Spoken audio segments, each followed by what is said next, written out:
बिस्मिल्लाहिर्रहमानिर्रहीम। तमाम देखने और सुनने वालों को अस्सलाम वालेकुम। आप देख रहे हैं YouTube channel doctor Umair vision expert.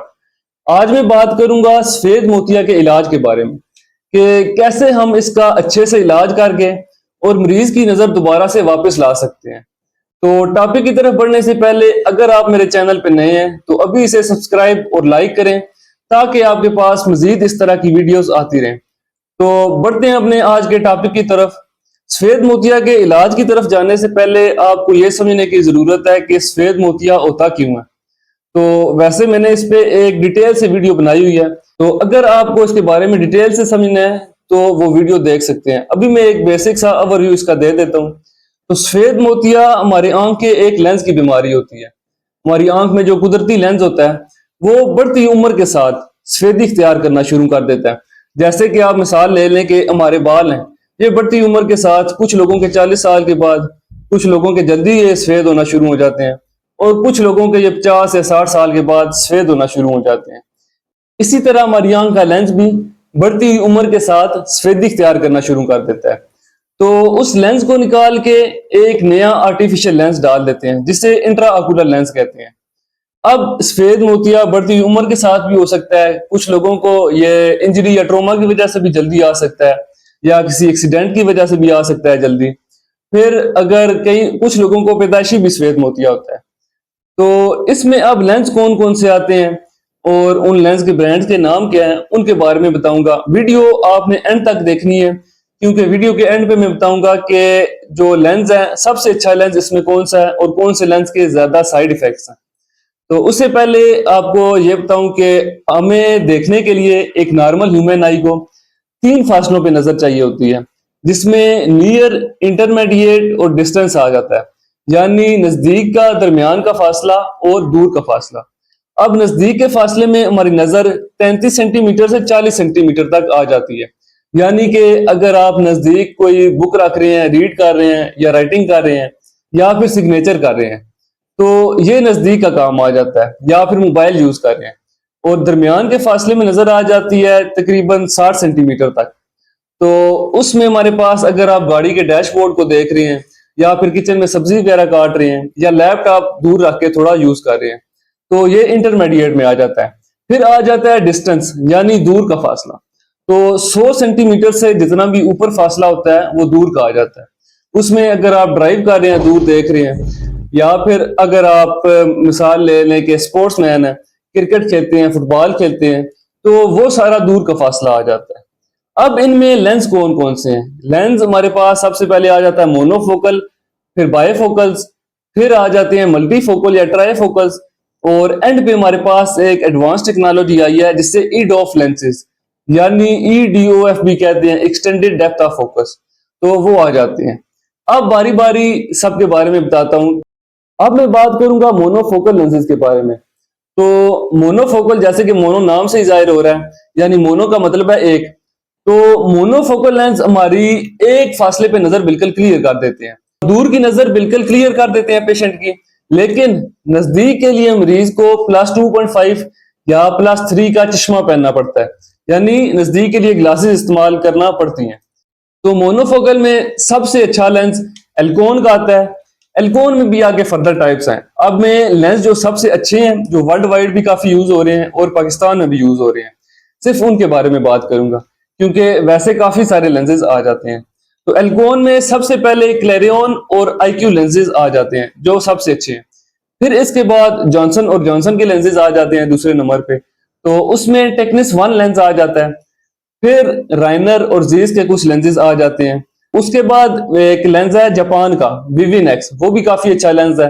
फिर जीस का सिटी लूशिया लेंस काफी अच्छा लेंस है। तो एल्कोन में मोनोफोकल में सबसे अच्छे ये लेंस आ जाते हैं। फिर सेकंड नंबर पे बायफोकल्स आ जाते हैं। बायफोकल, जैसा कि इसका भी नाम से पता चल रहा है कि बाय का मतलब है दो, यानी ये हमारी दूर की भी नजर क्लियर कर देता है और नजदीक की भी, लेकिन दरमियान की कुछ नजर क्लियर नहीं करता सही से। अब इसमें सबसे अच्छे लेंस कौन से आ रहे हैं?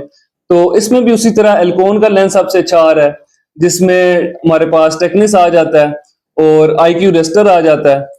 फिर इसके बाद हमारे पास आ जाता है जॉनसन और जॉनसन का, फिर राइनर और जीस के लेंसेज आ जाते हैं। और इसके बाद हमारे पास आ जाता है ट्राईफोकल या फिर मल्टीफोकल। अब ट्राईफोकल या मल्टीफोकल हमारी तीनों फासलों पे नजर बिल्कुल साफ हो जाती है, यानी नजदीक की भी, दूर की भी और दरमियान के फासले के भी। तो इसके साइड इफेक्ट्स बहुत ज्यादा हैं। अब ट्राईफोकल लेंसेज में सबसे अच्छा लेंस एल्कोन आ जाता है। एल्कोन में भी उसी तरह इसमें पैन ऑप्टिक्स लेंस सबसे अच्छा आ जाता है। फिर जॉनसन और जॉनसन का आ जाता है। फिर उसी तरह राइनर और जीस के लेंसेज आ जाते हैं। लेकिन जो ट्राईफोकल है वो 95% या 98% जो सर्जन है वो इसे रिकमेंड नहीं करते। उसकी वजह ये है कि इसके साइड इफेक्ट बहुत ज्यादा है। अब मैं इससे पहले आपको ये बताऊंगा कि नेचुरल लेंस हमारा किस तरह काम करता है। तो नेचुरल लेंस हमारी आंख का जो उससे सिलरी मसल और जुल्यूलर फाइबर में दोनों तरफ से इस तरह से टाइटली पकड़ा होता है, यानी होल्ड किया होता है। तो जब हम दूर या नजदीक देखते हैं तो हमारे जो मसल्स हैं या फिर हमारे जो लेंस की शेप है वो या तो छोटी हो जाती है या बड़ी हो जाती है, यानी वो फासले के हिसाब से लेंस अपनी शेप चेंज करता रहता है। लेकिन जो ट्राईफोकल लेंसेज हैं ये एक आर्टिफिशियल लेंस है। जाहिर बात है, जैसे कि अल्लाह ताला ने हमारे लेंसेज में एक नेचुरल जो अल्लाह ताला ने चीज दी है, जो नेमत है, उसका मुकाबला ये आर्टिफिशियल लेंसेज नहीं कर सकते। तो ये अपनी शेप चेंज नहीं कर सकते।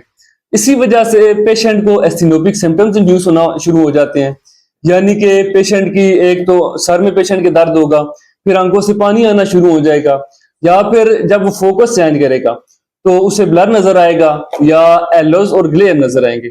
एलोज और ग्लेयर का मतलब ये होता है कि जब वो दूर देखता है या रोशनी पे देख रहा है या चांद को देख रहा है तो उसे एक तो डबल इमेज नजर आएगा या रोशनी फैली हुई नजर आएगी, या फिर चांद की परछाई या साया या फिर छल्ले की तरह नजर आएगा।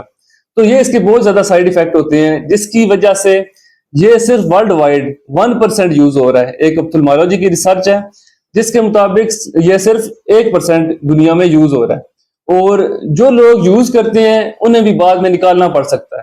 ज्यादातर लोगों में निकाल देते हैं इसी वजह से। फिर एंड पे इसमें आ जाते हैं ईडोफ लेंसेज, यानी EDOF या एक्सटेंडेड डेप्थ ऑफ फोकस। ये एक एडवांस टेक्नोलॉजी है। ये एक तो विजन बहुत ही क्लियर देते हैं, बहुत अच्छी देते हैं, और दूसरा ये कि ये एक एडवांस टेक्निक है। लेकिन ये अभी तक पाकिस्तान में अभी तक नहीं आई। जो आज की डेट में मैं वीडियो बना रहा हूं तो अभी तक ये पाकिस्तान में अवेलेबल नहीं है। लेकिन जो मोनोफोकल्स हैं उनके जरिए पेशेंट की नजर काफी अच्छे से वो दूर की या नजदीक की थोड़ी इंटरमीडिएट की क्लियर कर देते हैं। अगर आप सर्जन को कहते हैं कि मुझे यहाँ तक नजर क्लियर चाहिए, मतलब मैं चाहता हूं कि यहाँ तक मेरी नजर साफ हो जाए, तो वो इस लिहाज से पेशेंट की नजर क्लियर कर देते हैं। अब इसमें सबसे अच्छा लेंस एल्कोन का VVT आ जाता है। तो फिर इसके बाद इसमें भी उसी तरह राइनर और जीस और जॉनसन के आ जाते हैं, लेकिन इसमें सबसे अच्छा लेंस एल्कोन का ही है। बाकी लेंसेज के बारे में जो मैंने बताया है वो एल्कोन के बाद एल्कोन थोड़ा एक्सपेंसिव है, उसके बाद जॉनसन और जॉनसन है जो थोड़ा लेस एक्सपेंसिव है, फिर राइनर है और फिर जीस है। ये प्राइस के हिसाब से भी है कि ये थोड़े लेस एक्सपेंसिव है। तो आज की वीडियो इसी से रिलेटेड थी। उम्मीद है आपको वीडियो पसंद आई होगी। अगर वीडियो पसंद आई है तो मेरे YouTube चैनल को सब्सक्राइब करें, लाइक करें और अपने दोस्तों के साथ शेयर करें, ताकि आपके पास मजीद इस तरह की वीडियोस आती रहे।